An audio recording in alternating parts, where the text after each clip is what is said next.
I took this Fimo Airdry clay that you can get at any art supply store. The easiest way to do it is to make a ball just so that everything is smooth. And then you're gonna wanna make an oval, something like this. And you're gonna take your kitchen spoon and you're just going to press that into the clay to actually get that shape so that it holds your spoon. Don't make it too small because you're gonna have a couple of different sizes of kitchen utensils, obviously. So now I'm kind of working it a little bit like this so that it's a little wider.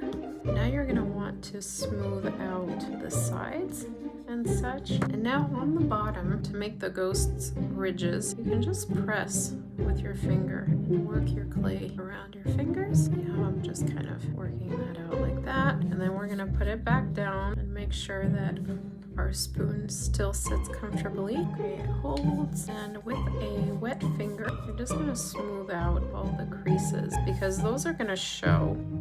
We're gonna put some paint in there later, but I just find that it's cuter when you do the eyes in advance. And now you're just gonna let this dry.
Please like and subscribe to the channel.